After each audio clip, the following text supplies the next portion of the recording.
All right. Hello, everyone. I'm Bob Turner, and this is the Summit Podcast. I want to welcome Michelle Reinglass here with us today.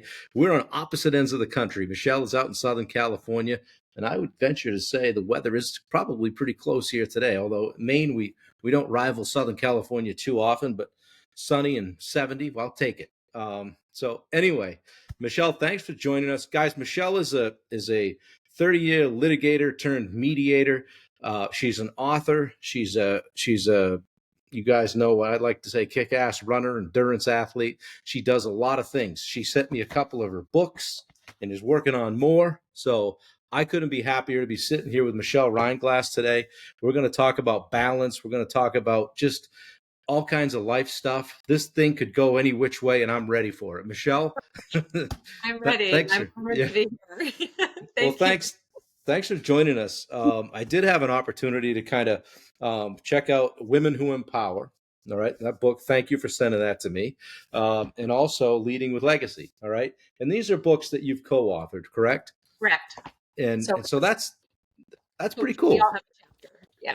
Yeah, and there's a group of women on the back, and Michelle's one of those. You've also written other things, and you're writing more, so you must enjoy it. I am. I have one in the making. I can just show you the cover. Sure. How to break free Addiction from to busy. Nice. That's it. That reminds me of, if you ever talk to somebody in up here in Maine, it's always, how you doing? And say, busy. Yeah, busy. busy. It's like everybody wears it as a badge of honor. Busy. Oh, busy.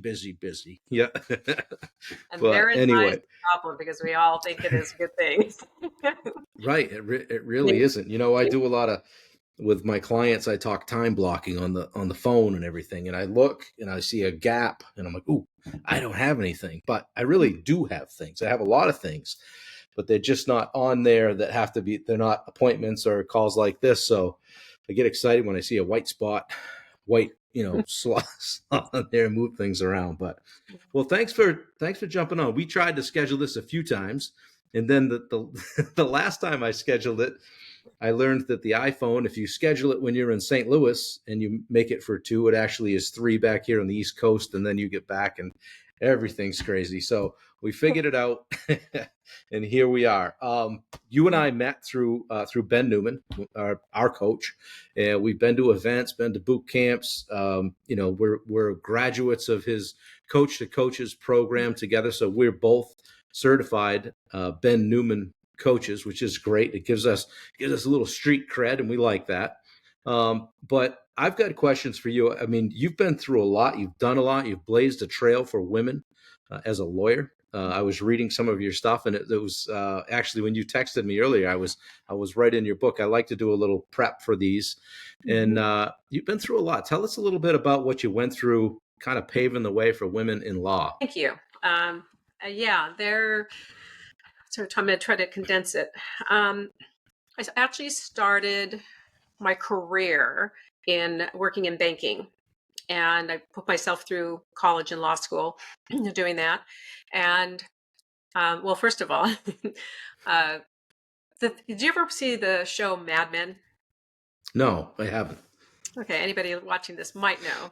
It's like done, I think, in the 60s or something of that nature, and it's like, women were just, they were expendable, and they were, objects, so to speak. So it was exactly like that. And I was a little bit of a smart mouth, so I could use, instead of getting offended, I could just, throw my smart mouth around and stuff, and somehow adopted that. So then I start law school, and, getting in there. And so that's just the mix. I would say it was gender neutral in that regard for the whole existence of that. But when I became a lawyer, I was one of very few women who were practicing law at that time. Yeah, I certainly didn't start the blaze of the trail. I have many mentors myself who had a much more difficult time. But so I'll give you an example. So I was appointed, I don't know why, I was a puppy lawyer. I was appointed to a committee, and we had to drive to LA, and it was at the Arco Towers. And I guess it was the then head of ARCO was running some kind of a meeting with community and the bar association. And I don't know what I was doing there. The very first thing that I was the only female, by the way. And all of a sudden I hear, we need someone to take notes. Michelle? And so I'm like, okay. And then it was Oh, like the next, wow. we need some Michelle. So I'm Right. thinking, I think I understand how I got put on this committee. They couldn't put their quote unquote secretaries into the position. But anyway, it was kind of like that. And you just sort of had to fight. So for a lot of women, I found 3 other women, after a while, and we formed a little group. And so whenever there's trial call, there was like what they called Department 1, where you show up getting ready for trial to be sent out. And so we were a group of 3 and we became a group of 4. And so, of course, thereafter, everything, grew. But so we're treated with less respect. The judges for sure looked at us like, okay, we'll see what you got. So we Yeah. showed them what we got. And that's what was just sort of an interior, drive that we all had. And it was like, we were never going to be unprepared. We were never going to be, you know, you know, sounding dumb, or dumber than we really felt we were, but things like that. So anyway, I became the Well, first woman in a lot of different things. And I was the second female to be elected president of our bar association. And that was in 100 years. So there were crazy. so one of my friends was the first one, and then myself. So That's unreal. I enjoyed your piece about dealing with the judge in this book, and I won't spoil it for you guys. But how do people get this book? It's on Amazon. You sent me these, so on thank you. Amazon, yeah, So just Reinglass in the book name it, they'll get it. yeah, and when Wendy gets home, I'm going to lose this one because she's going to grab it. She's going to take it. So we'll have to switch off. But let's talk about balance. You mentioned that you're writing about it. You're passionate about it. I've heard different high level people say, "Hey, if you're going to do anything great in life, you're going to be out of balance. There's going to be times when you're out of balance. So that's okay." Or the other side with, "Hey, there's no reason you can't be in balance all the time. Work-life balance or just life in general." Talk to me about that for a bit. Yes.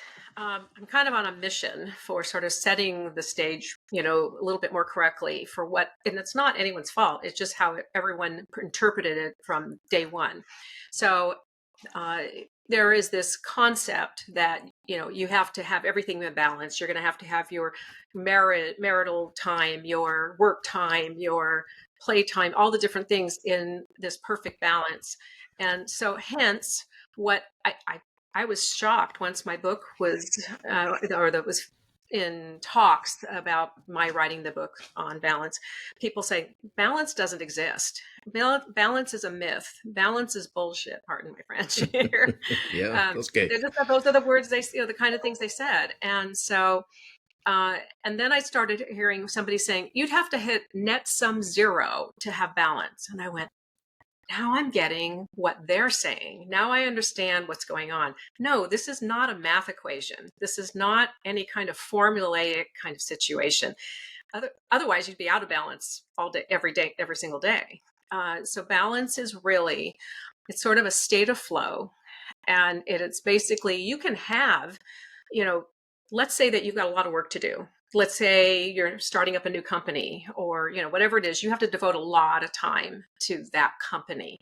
You're not going to be showing your spouse a whole lot of love. Maybe you're going to show as much as you can, but it's going to be, hey, I'm working, 18-hour days to get this off. That's not out of balance. It's basically what situations are. So as long as you are in flow with it, you're aligned with the things that matter most to you, you're going to be in balance. And now you also can get out of balance because of a certain thing. Let's say you get sick, so you've lost some days, or, there's all sorts of things that can get you quote unquote out of balance. But that's not, if it's just the normal types of things in life, that's technically part of our life. We were all born with the ability to get sick. We're all born with the, different things that happen to us. So anyway, it's sort of living life in a good, positive alignment with what matters to you and to your family and to the people around you. So, there can be days where you put in an 18-hour day, Sure. and you miss dinner with the family or whatever. That is not whacked out. Now, what would be the converse of that, what can be whacked out is you're not being conscious of, not you personally, but anybody not being conscious of what's going on in their world. And now so it's really, if you've had it, we're going to talk about mindset in a little bit, but, or at least I'll throw that in there. Oh, we will. But, so as long as you're being conscious of what's going on, and communicating, keeping communication. So it's all those positive attributes that make relationships work. And that's staying in flow with that, staying in alignment, making sure that you touch where you need to touch this day, that day, and no 2 days are going to be the same. You can easily achieve balance, but I call it, reaching your perfectly imperfect balance, because it is imperfect. So. I like that. That speaks to me because, yeah, like you, I'm going hard all the time, right? We're pushing. We're like, I spent a lot of time this weekend shooting video just 4 feet from here for what I'm building out and what I'm doing. And, like, well, is everybody spending their Sunday this way? No. What am I doing over here? It's going to pay off. I'm going to be a 10-year overnight success, but I'm going at it, but I'm doing it. It's not work because I enjoy it. And so to hear you frame it like that, I'm totally balanced. I like it. You are, absolutely are. Well, actually, just knowing you, I know you are in balance. You juggle a yeah, lot of things, and the thing is, it's not always going to be equal. And so anyone who no, dismisses it for that, you can just dismiss what they've just said. So in right. my I mean, the same stuff applies. I mean, eat right, get some exercise, drink a lot of water, and get good sleep. If you can couple that with doing what you like or what you love or your passion, you're probably more balanced than most, right? Absolutely. I would think. So, all right. Well, let's talk a little bit about exercise. You made a note in the notes that I got from you. Talked about going from not really loving PE in high school to doing marathons. Yep. How did that happen? Well, that was kind of crazy, but it's funny when you're a kid, little kid and stuff, we were always active. So for some reason, just being active and out playing and getting knocked down, and things like that we never thought of as exercise. You get into school and suddenly they have this class called PE. And I really just never enjoyed it. I didn't like, the whole thing, the clothes and the work. But my mother, I love her. I'm saying that in advance. She was obsessed with my looks or my weight, or hey, Michelle, maybe we could do this and maybe you can do that with your, like, I'm sitting there going, I didn't know all these things were wrong with me. So one day she said that I needed to lose weight, and she was telling me, how thin she was when she was my age. So I know some people might go, what? Well, I have to tell you, that was really hard for me emotionally to deal with. Yeah, I bet. It got to a point that she took me to Weight Watchers, and I hardly could lose anything. I didn't even know I was that chubby or anything, but somehow I grew.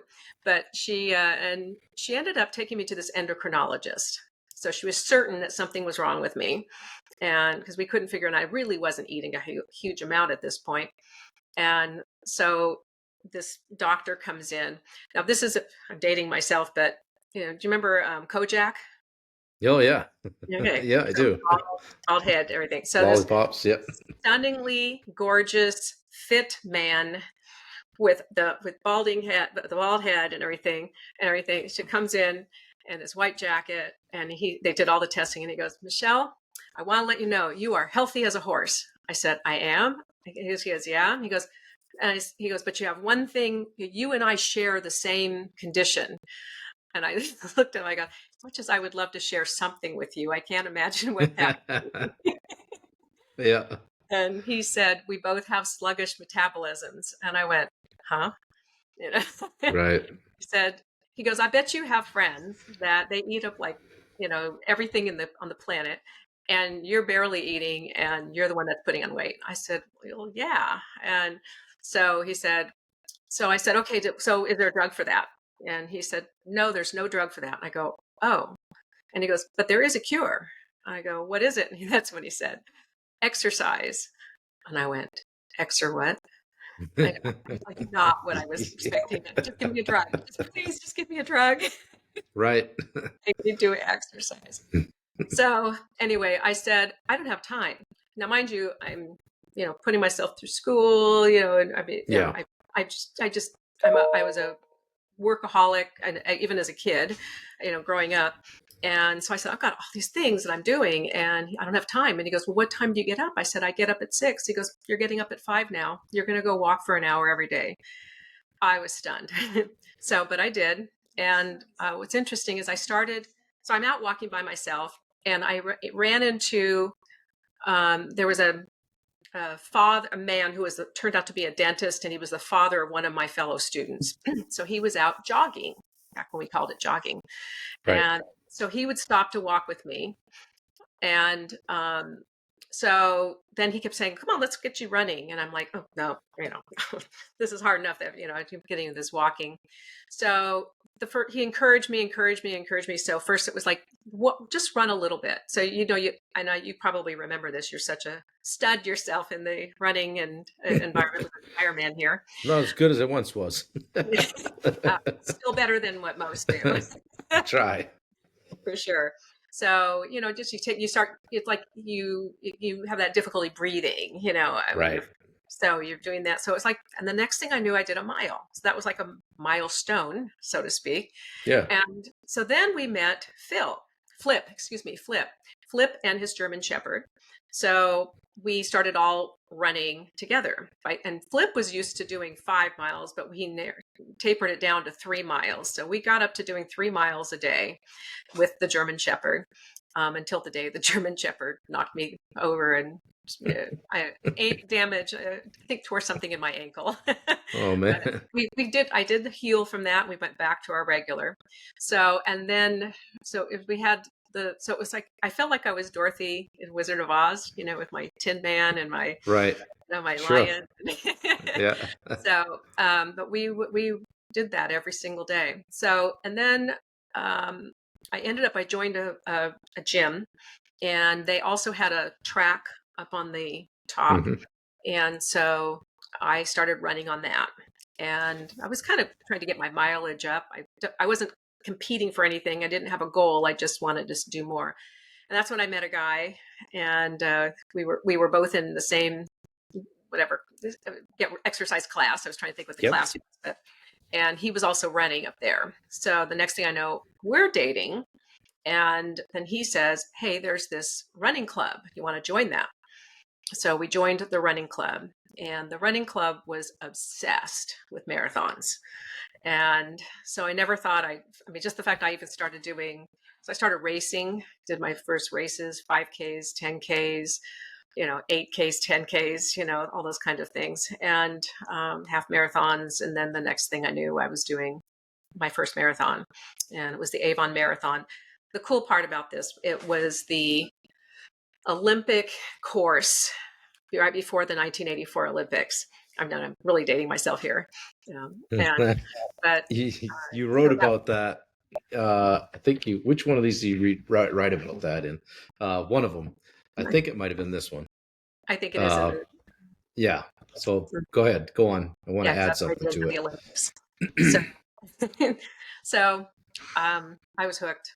And it was funny.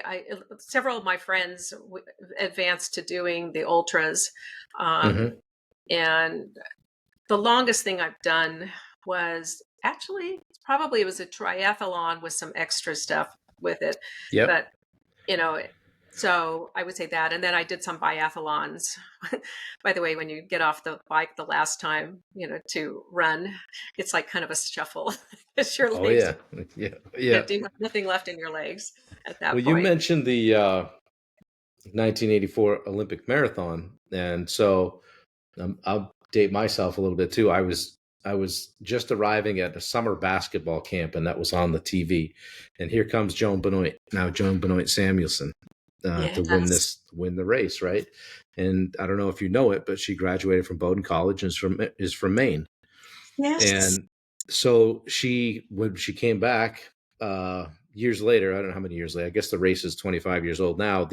She is the namesake, or the founder, if you will, of what we call the Beach to Beacon.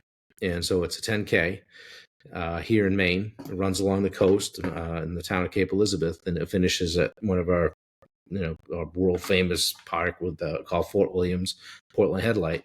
And big time runners come from all over the world because she has a tremendous amount of connections. And I think they cap it at 5,000 or 6,000 people, maybe 10, I don't know, but you can't get in or out of that town. But this is all goes back to her basically winning the first ever, was it the first ever women's Was the first marathon? I woman think, yeah, in on. They've '84. never had it before. Yeah, and so I just remember her coming into the Coliseum and running around. Just a little bitty thing, and she's still at it today, and still inspiring the running community here in Maine. So interesting that we kind of have that connection.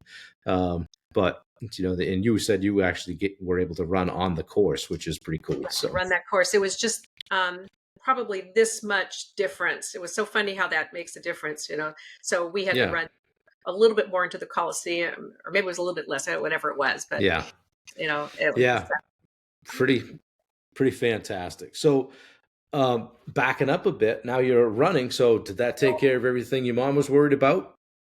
yeah. In fact, it's funny. I probably have had body image issues my entire life, Hmm. and it doesn't matter how I look. When I look Right. back at the photos from marathons, I look gaunt, but I thought I was fat. So it's kind of just getting Right. that other, Yeah. that other image. Sorry, my computer is making noises. I keep trying to tell it stop. So we'll see if That's this okay. one does it. But yeah, it was just something to deal with, and I won't say Yeah. I've resolved it. I'll just say I'm improved. Well, you have And to be mentally tough to be doing to even mess around with a marathon. Furthermore, to do it well. And I would never call myself a marathoner because most of the marathons I've run have been in an Ironman. So there's been, I don't know, I think of the 9 I've run, I've only run 3 open marathons. So those can kind of hurt more because it's just more specific. But we talked a little bit, and you mentioned the parallels between being a trial lawyer and a marathoner. Can you build upon that for me? right. And I don't know if anybody who hasn't been a trial lawyer would be able to relate to that, but I think it would make some sense to them in their whatever their world is. Hmm. So that's the reason I brought that up. Sure. So when I was doing marathons and I was doing trials, I was started as a puppy lawyer. I ended up with trials right off the bat because so I just kept getting these weird cases, and then next thing I'm knowing, and what I was noticing is the preparation for a marathon, and this you can relate to, because and yours is even harder with I shouldn't say you've done the marathons, but even doing the Sure. Ironman is much harder, I think, because you're now got the 3 modalities that you're dealing with. But it's a lot of preparation. It's a lot of Yeah. training, no matter what, and no matter how fit you are, you still have to train. And you can, well, unless you don't want to feel good or risk not feeling good, at the Yeah. end. So Gonna hurt. it's just that preparation. And as you do enough marathons, you start getting the flow. You kind of know how many you can do, um, and all that. In fact, I had one first one and only that this happened where I tanked. I knew at the start line. Can you believe this? I knew at the Wow. start line I wasn't going to It's make it. not gonna be You know, your day, huh? and one of my best friends, all my friends were pretty much all runners, or a lot of them were runners, and so Yep. And for some reason, I think this person, we've lost touch. She had some changes in her life and she moved. And so I was kind of sad to lose her because we've been so close. Hmm. But she sort of always felt like she was in my shadow. And I don't know why. I mean, there was no reason for it. So I always felt like I need to boost her up. And so we're at the start and she is just like raring to go. I can feel her energy. She is like this. And I'm like, I don't know if I Oh no, can I even I don't know take a if I can step, do this today. you know? And so, um, the gun goes off and we're going. And so she's on fire and I'm thinking, this is her day. This is her day. So, but I kept running with her and I made it all the way. I'm having self-talk. You can do this. You can do this. You've got to be here to support her. You've got to be here to support her. You can't let her down. And I hit the half marathon point and they were handing out water. And so I stopped, she got her water and I started crying. And luckily, I knew all the people who were there. When you're running that much, you know everybody. Right. And I started crying. And so I told Frances, I told her, just go. And she's like, what? I go, you've got this. I'm going to pick you up at the finish. I promise I'm going to pick you up at the finish. And she's like, no. So I said, you've got this. And so she goes off. And she's like looking back and I'm just like, stow. So I felt like a mom who just sent her kid off to school or something. And so I'm crying and these people are all hugging me and they said, tell me what's going on and everything. And so I start telling them and they go, well, Michelle, I had run so many marathons already. And they said, you're exhausted. And I said, Yeah. I've never been exhausted. I don't even know what that's like. So then they said, what's your plans? They said, when I was scheduled for 2 marathons right after this. And so they said, here's what you do. Let the truck take you back. You'll be able to pick her up at the end. You need to give 2 weeks and don't even run. I go, don't even run. They said, yeah. Say that to a runner. Yeah. And so they said, so the next marathon was the Scottsdale Marathon in Arizona. And then my one after that was, I forget, New York or something. I think it was New York. Mm-hmm. But anyway, so I was just sitting here going, okay. So the truck drove me to the finish and I ran in about 3 miles and, kind of got to a point where I could see her. And then I just ran her in. I mean, when I say that, just knowing I was there. So, and I felt like, okay, I got to accomplish what I needed to accomplish. But it became, and I'll tell you what, the best part about that was it was her race. Yeah. It was her race. And I got to let her know, you did this. I had nothing to do with it. If anything, I would have held you back. Yeah, on that day especially, right? Sometimes it's just not, every day can't be Christmas, right? And Right. it's good for you for having the wherewithal to pull the plug. But I had to do that once too. Yeah, sidetracked. I didn't mean to do that, but the trial, being a trial lawyer, it's the preparation, it's the buildup, it's the month before, that you're getting prepared. And I started realizing I was putting the same kind of energy and effort and hours into my preparation for trials as I was for the marathons. And that actually helped me, in both my marathons. It's like, hey, Michelle, you're a trial lawyer. You can get through this, and then it's like same thing as, when you're getting ready for trial, it's like, hey, you're a marathoner. You can do this. You run marathons. Yeah. What's a piece of cake? Right. So, it's kind of, it was sort of just, it really hit me how similar they are. And why I say that this can apply to just about anything, because I think there are probably things you had a different career. This is, you're giving that up. By the way, I'm proud of you. Thank you. And we're working on it. It's going kicking and screaming, but it was waiting for you. It was just sitting there waiting for you. Absolutely. Thank you. Thanks. And so, and you've been, I appreciate that. Since you started, it's just been skyrocketing. And like, who would ever have a doubt if you could probably know, going on. You. But then the future it's a ton of work, but I do have a blast with it. I love. I was just talking with somebody earlier today on a coaching call, and said, why do you do the the coaching thing versus the contracting thing? I love helping people. I enjoy it. It puts me in a great spot.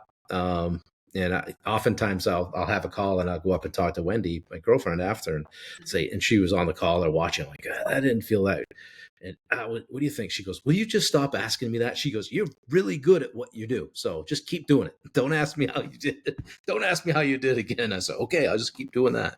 So, Just keep asking uh, because she's yeah, right. I don't have all the answers, but I have fun with it. I like doing this. I enjoy just having a conversation and interviewing somebody, finding out what makes them tick. And so I'll ask you this. I didn't prep you for this question. I've been Okay. asking everybody what their edge is. Okay.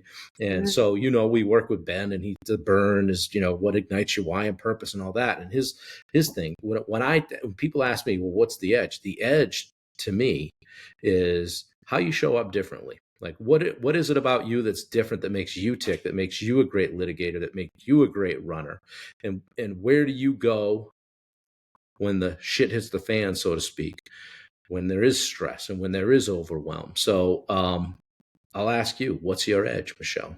That's a great question. Um, it's a two-part question. Mm-hmm. So, so I'll start off with kind of is in my why, which we've been trained to call the burn. Right. Um, Mm-hmm. my burn has really always been uh, just the desire to help someone. If it's like to the point even where you see something happening and you're just like, I've got an opportunity right there. I was in a Zoom yesterday and there was some emotion stuff that was going on. And I even just sent a text to someone I don't even know, I'm not text, but a message in the chat, and just said, I don't know why I was just called to, check in with you and see if you're okay. True.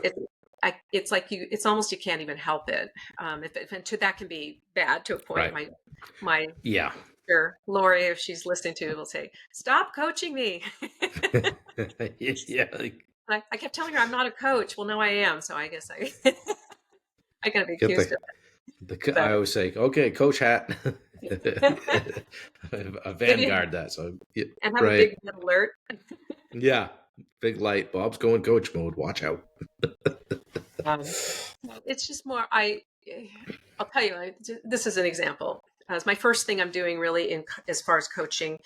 I've been supporting a women's homeless shelter for years. Mm-hmm. Fairly, for 27 years, I've been putting on their New Year's Eve parties and more than a lot of other things I've been doing. And so I've been gradually doing a number of things.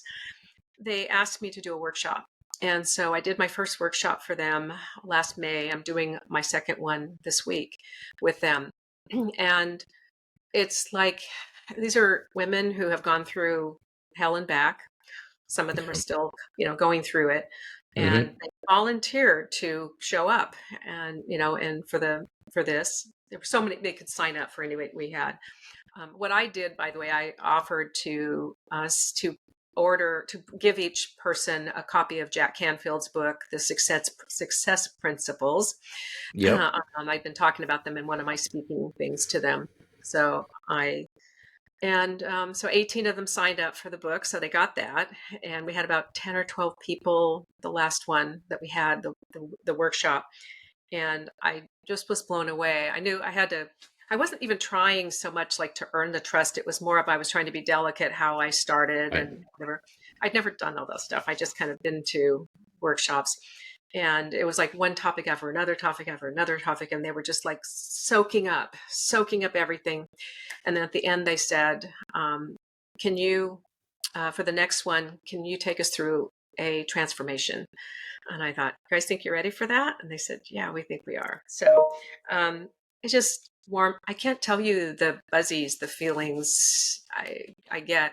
And I was on a high probably for at least a week on that. Yeah. Um, and so those are the kind of things that light my fire. Those are the kind of things that make me feel good when anybody I can uplift or empower. I do women empowerment events too. And so again, people ask, I think that I think I sent this around. It was a little video that somebody did on an Instagram, about crazy, about the Mm-hmm. women athletes. I don't know if you saw that. that's me. I'm crazy. I acknowledge. And, people are always asking me, why do you do so much? Why do you do these things? And I can't not. I can't Yeah. not. And, Yeah. You so got to do it. that's my edge. When the other part you said, when things go off the grid, um, this has taken a lot of self-development for myself to get my emotions in control, because it's like any other abnormal person. I mean, a normal person, I should maybe. A normal would be abnormal. If you run marathons, you're abnormal. So Yeah. Well, we're in this group called Uncommon, so right. True. which one? Apple, Right. Apple. We found our people. That's it. That is Yeah. exactly it. Um, so so over time, and again, probably because I've been on this balance journey and stuff, I as soon as I start feeling those out of controls, the whatever that's making me angry, whatever is making me feel off kilter, somebody can hurt feelings deep down, whatever it is, I I will stop. I have, first of all, I just sort of, even in a mediation, I Hmm. have some people who can just be emoting quite a lot. They might Right. raise their voices to a high decibel. Uh, I don't want to bring their energy into the next room that I'm going in. And Right. so I will pull myself over, and I'll do a timer. I'll just set 3 minutes and I will close my eyes and I'll do a quick meditation or Hmm. something. But the main thing I'm doing is focusing on gratitude. So gratitude is my savior every single time. So there was one day, I've never felt lonely. I don't know why I've never felt lonely, but except when my mom dropped me off at some camp one day, years ago. Yeah. I was Right. like, no, don't leave me. But other than that, Yeah. so um, it was just this is during COVID, and it hit me that the only people that entire week I had spoken to or seen were clients who paid me.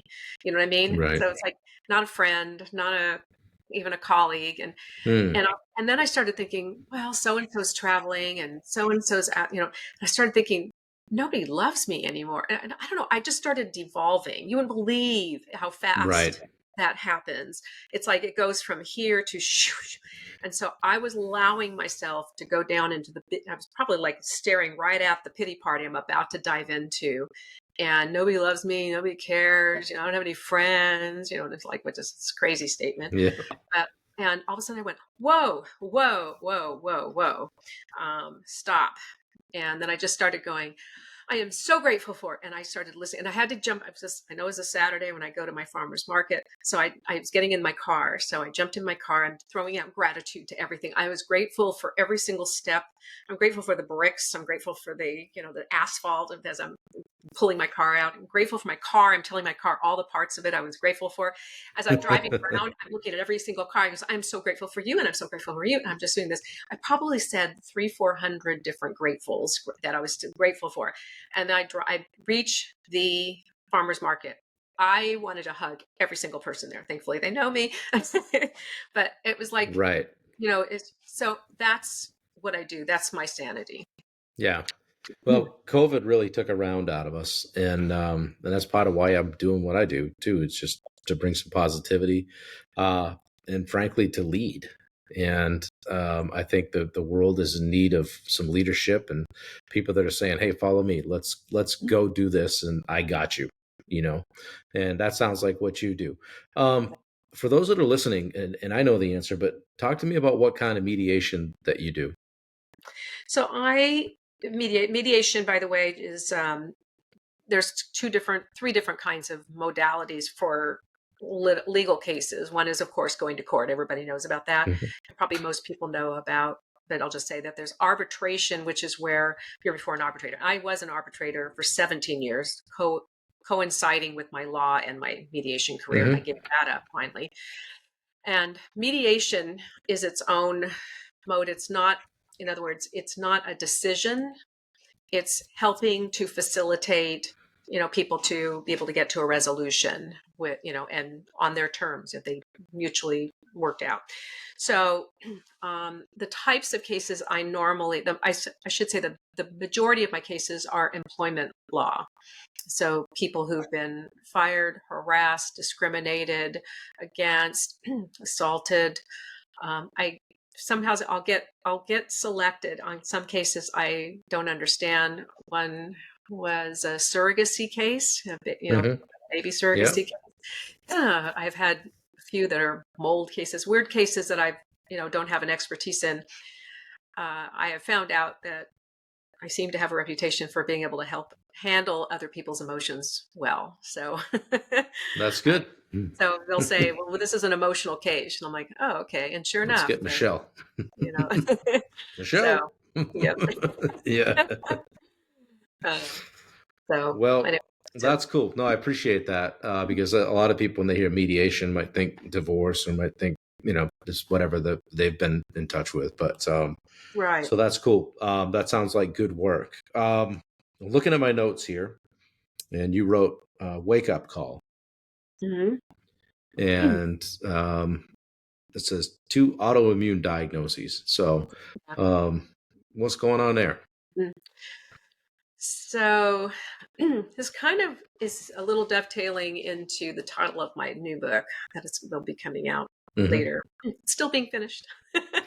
um, but that was, I was kind of an overachiever. I shouldn't even say was, probably still do a little bit too much, but Hmm. uh, if any friends are still listen to, they're nodding their heads and going, Michelle, tell the truth. Really? Yeah. Um, so I thought I had kind of the perfect life. And I was the person, just one of those people who just, somebody said, can you do this? And it was yes. Can you do this? Hmm. Yeah. Would you do this? So I had a rapid rise through, once I finally, people weren't scared of women being lawyers there, so I started, I was a joiner, so I joined committees and whatever. You look back and it's like I'd been on almost every committee or chaired almost every committee, that they had, just various Yeah. things. There's state courts, which are the ones that are local, and then we have federal courts, which are regional. And the ones what's difference in terms of the even elections. So I just was doing a lot. Let's put it that way. So when the bar president, I figured out that I had probably 200 hours a month work and another 100 hours for the bar association. So for about 300 Wow. hours that I was working, and in each month, and that was normal to me. I I was like, I was a doer. I was doing so much, and you're not aware of it. I did become aware. This is my try to speed this up. I did finally become aware that it was like I am out of balance. I just understood I was out of balance. I didn't know how I got out of balance. I didn't, understand it that much.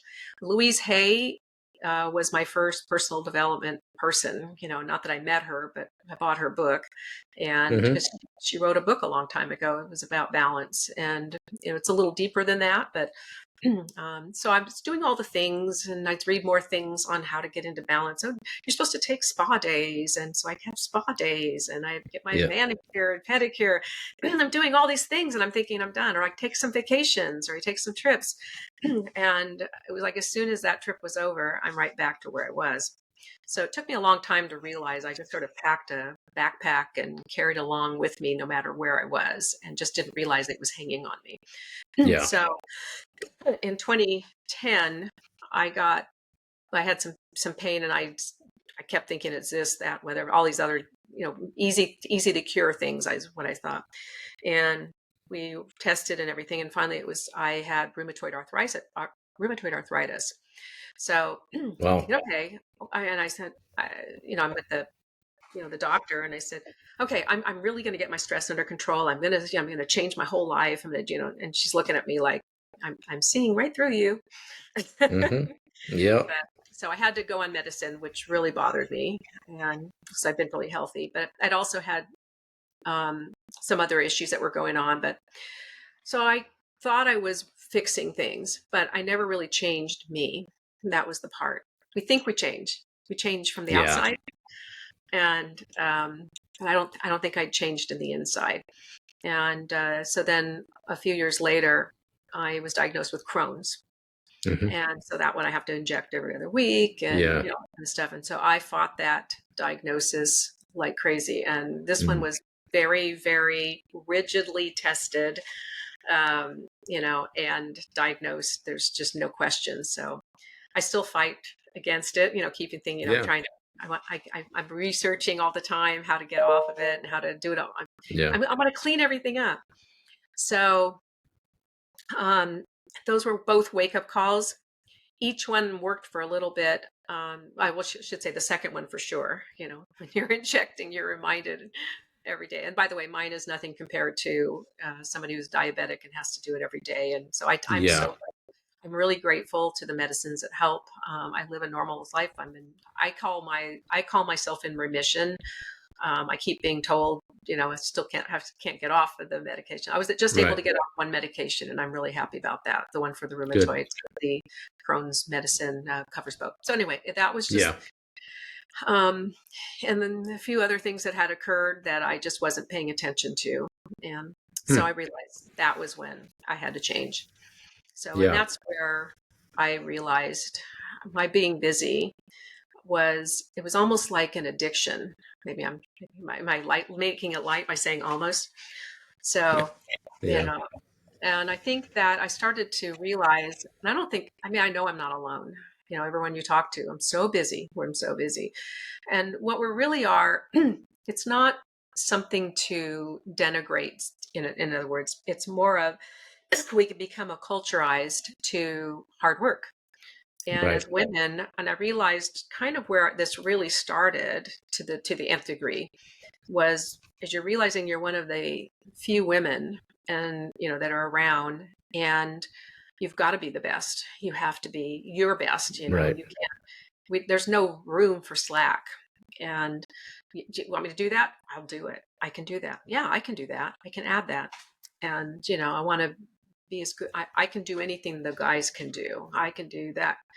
And so, you know, it was that kind of thing that just sort of kept escalating, which would be fine if it was just like you reach a point at a much younger than when I was to say, okay, now let's taper it down. Right. But it was, and I'm going to say this, I grew up in a workaholic family as well, and they can all fight me in that, but we were just always doing stuff. And it was, you know, stuff worked, my mom, and I'm grateful for it. My mother put me to work at 13. So, Yeah. you know, so I had two different jobs. I got fired from one of my jobs. I was at a hoity toity fashion place, and I was the stock girl. And then, so I was running to get somebody's shoes, and who puts a statue in the middle of a room where you're having people try on shoes? Right. So Boom. I was running, trying to, you know, get the shoes to somebody and knocked it over. And so she didn't fire me then. She let me finish my shift and let me go. And then the next time I came back, my name wasn't on the board. So I said, hey, Mrs. So-and-so, I don't see my name. She goes, that's right, honey. And I said, That was it. so I said, so I'm fired? She goes, that's right, honey. Oh, gee. So Uh, when people tell me because the cases I work on are employment where people say, well, you don't even know what it's like to be fired. I go, oh yeah, I do. should. You haven't lived until you've been shit canned, right? Around my 5 years. Right. um, well, you mentioned the four M's. Mhm. Okay. Shift gears a little bit and talk to us about what the four M's are for you. They are, thank you for that. Sure.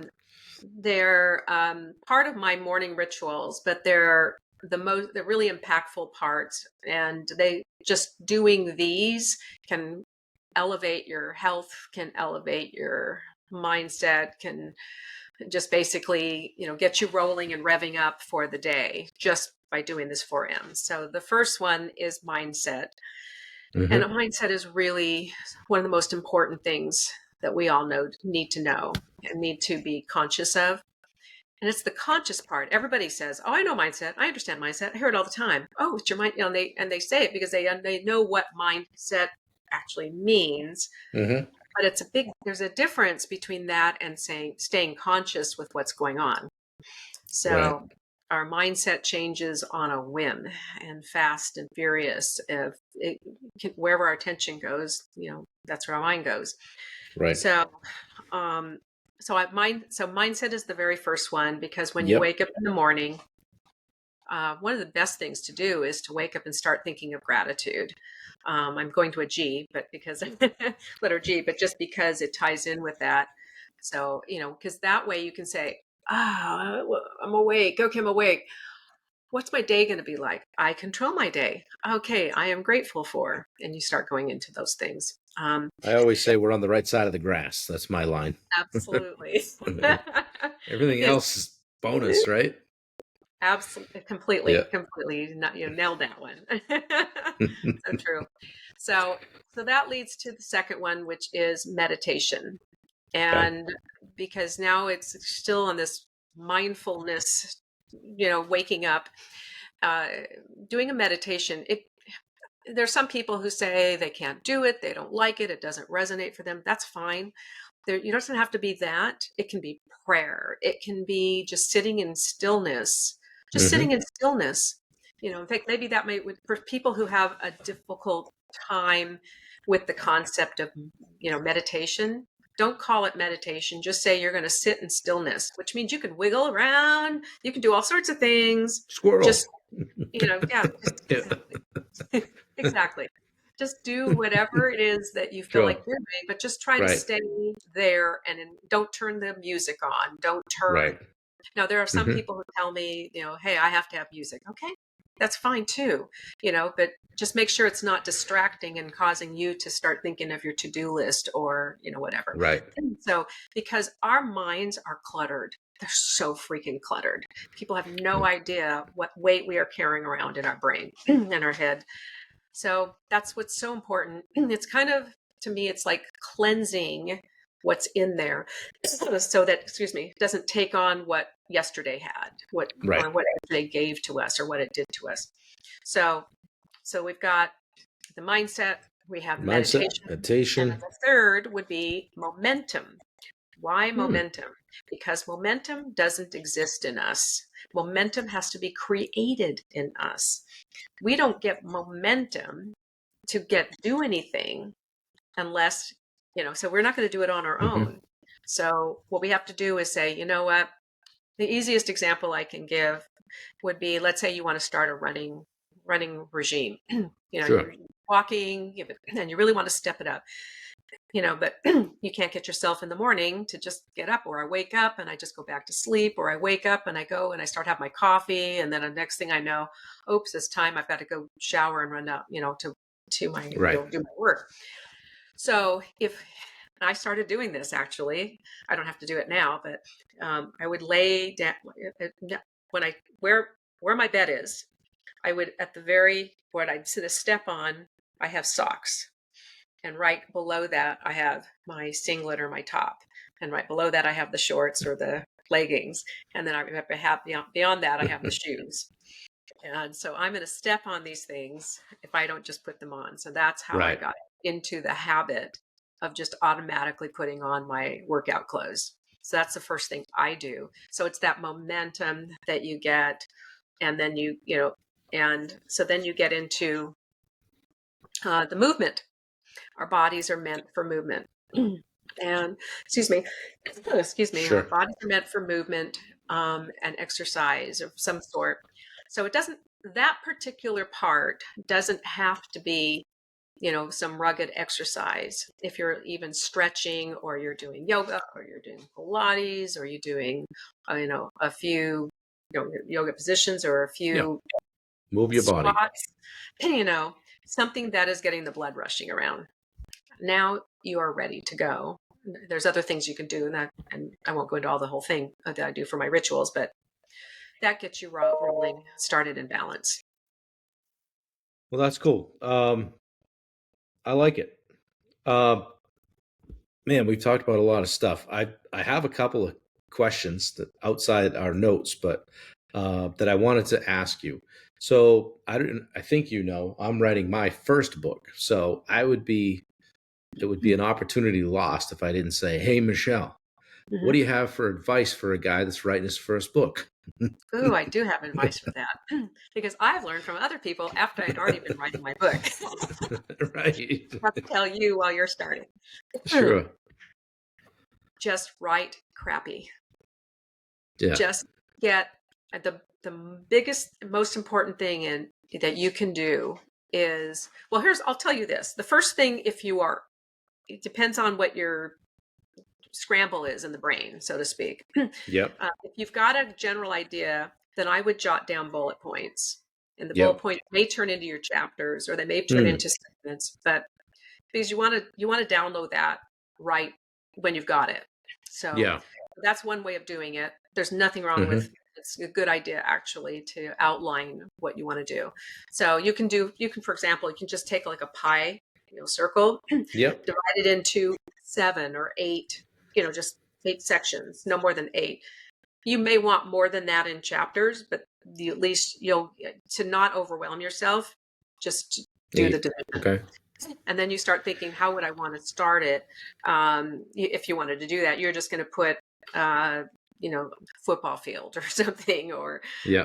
I'm standing, first marathon, first Ironman, Sure. or something like Story. that, and then you just go around there and then you're finished, and then, or sometimes you can go to the last one. Maybe that'll help you, or Hmm. you don't have to put any of those there.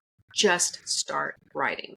And if I would say write sloppy, don't stop to keep fixing or Yeah. correcting, um, Just go. and then get that stuff out, and then you can start with, and now if you're like almost done with that part, if you need to go back a little bit, it's not as much of a deterrence, but otherwise you get people freeze. There's Yeah. so much that goes on with it. But that's the first thing, and it Well, was advice I've kept hearing, and I kept thinking, gosh, I wish I knew that before I started writing and going just back write and crappy. editing and and changing this around. Yeah. They'll make you Right. You crazy. get into that paralysis by analysis and all that. So, Yep. well, thank you. That's good. And I'll write crappy. And Yep. what I've looked at it as, and this may be right or wrong, but I've looked at it as a series of blogs, and that helped me kind of get my arms around. Like, well, I could write a blog in 20 minutes, or I can come up with an idea, write a blog about it, and I can tune that up into a more into a chapter, something that's more book-ish, if you will, versus blog-ish. So, and I don't even really know what I meant by that, but I know that I just looked at it as well. It's in my mind, just a level set. I'm like, I'm just writing a bunch of blogs. I'll be fine.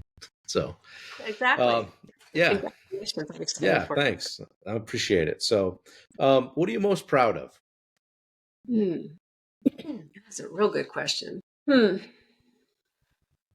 I kind of, gosh, so many things. I f- I love championing. No, I like championing anybody, but I particularly have been drawn to empowering women. Just a quick story on the title of that book. By the way, we had options if we wanted a feature cover. So there's a Yep, different cover for the generic one. So, sure. so nobody has to be stuck with my mug, but, um, That's a great concept. I like it. so in COVID, when COVID hit, I was in 3 different programs, signed up for 3 different programs. I was doing one with Jack Canfield. I was doing, gosh, I had 3 different ones, and they all shuttered, of course. And Jack Canfield created one. He wanted to do something for because the many people who were not be able to attend, Right. and so he came up. He just created. He and his partner Patty Aubrey. They created Reignite Your Life, and they created a 4-month program that was 24/7. Have you ever heard of Ooh, a program that is 24/7? no. And so it was basically putting you out of your comfort zone every moment that you were of the day. So I would say it was if anybody has trouble getting out of their comfort zone, because it's This like, will do it, huh? that program, 4 months of that, you'll be you'll be ready for. There were so many things. I'll tell you, one of the hardest ones. We had to video ourselves singing and dancing, or just. And so I picked Dolly Parton's 9 to 5, 9 to 5. and Perfect. I waited. They give you 72 hours to finish each assignment. So if you're Yeah. getting one of those assignments every day, for 20, and that's through Sunday, and starting Yeah. again on Monday. So I'm sitting here, I put it off to the very last minute. I asked my sister, who's really good at, she teaches dance and stuff like that. And I asked her if she could help. She was too busy. So I had to just come up with, doing it on my own. I cradled my phone in standing up in my computer, and I probably took 22 takes. And Send it.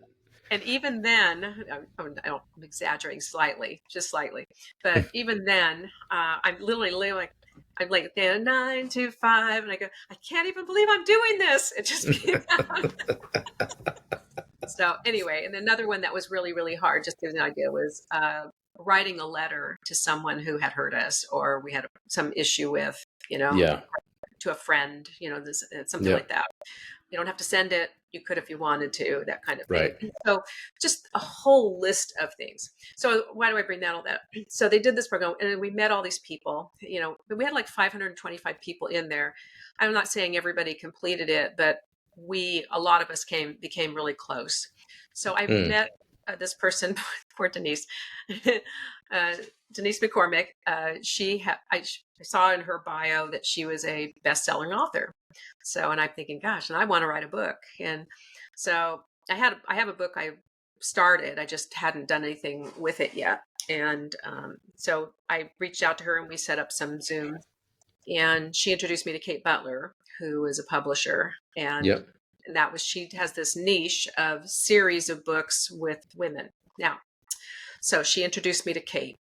And I didn't know what the book was going to be. I didn't know the title. I didn't know anything. I just said, I'll meet with Kate. And I found out what the book was. Now, at this point in time, I had been doing a lot of women empowerment dinners, and I set them up. And the company I work under very kindly would provide dinner and let me use their facility, so I could put these events on. In fact, we're getting ready to restart them again. Yep. But that's another joy thing for me that I've been Yeah. wanting. I didn't mean to make that so long, but That's it was just okay. the empowering women. Yeah. Well, it's Yeah. clearly your passion.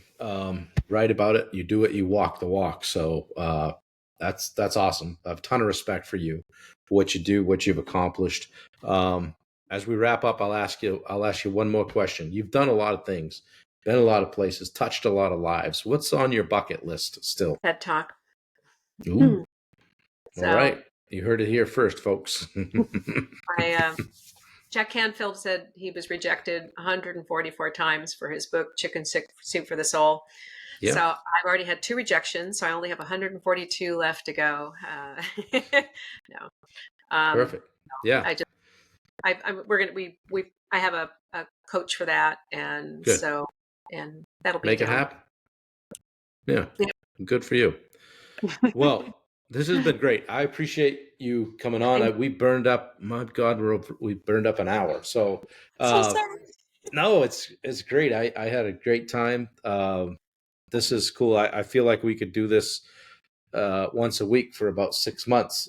And I still would be getting new information. So, guys, check out Michelle Reinglass. You can catch her on Amazon.